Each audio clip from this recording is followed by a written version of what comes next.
Many hotels in the 1890s are rather dangerous. The Stockholm Hotel. I would recommend a night's stay at the Stockholm Hotel, and although they're pretty heavily booked, there might be a few rooms available now because of the major lightning strike that hit the hotel yesterday. It tore off part of the roof and ripped up some of the hotel's gables, but you might be able to get a good deal on one of the lightning damaged rooms on the top floor. I don't know if you'll be sleeping under the stars tonight because of the missing roof, but the weather tonight is much milder, which could make it less of an issue. It shouldn't be too risky. Lightning seldomly strikes twice in the same place.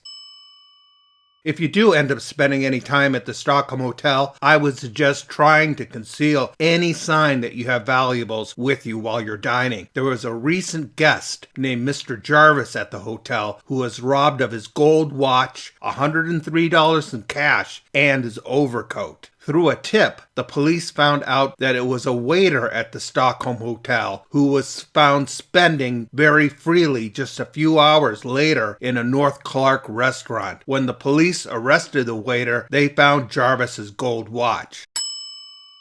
At the Hotel Stockholm, you'll find that there are a great many Swedes who stay there. They have enough room for 250 guests. But as of yesterday, Swedes aren't the only thing that you'll find there at the Hotel Stockholm. You'll also find smallpox. The news of a smallpox outbreak drew the attention of the health authorities, and when there was a confirmed case of it at the hotel, they woke up all the sleeping lodgers at 3:30 in the morning and forced them all to be vaccinated. You may not want to stay at the Hotel Stockholm unless by nature you're an early riser and have no fear of smallpox. The Svea Hotel. There could be a room available now at the Svea Hotel, but you might find that the hotel has become reticent when it comes to providing stationery to guests. A guest who was a local barber poisoned himself in a room at the hotel, and the hotel discovered the death of the guest in a very circuitous way. The guest had written a suicide note to his regular landlady where he lived, and once she received it, she went to the hotel to see if her tenant had in fact rented a room there, and if he was in fact deceased. The man unfortunately was indeed dead. He committed suicide because of grief for the death of his wife.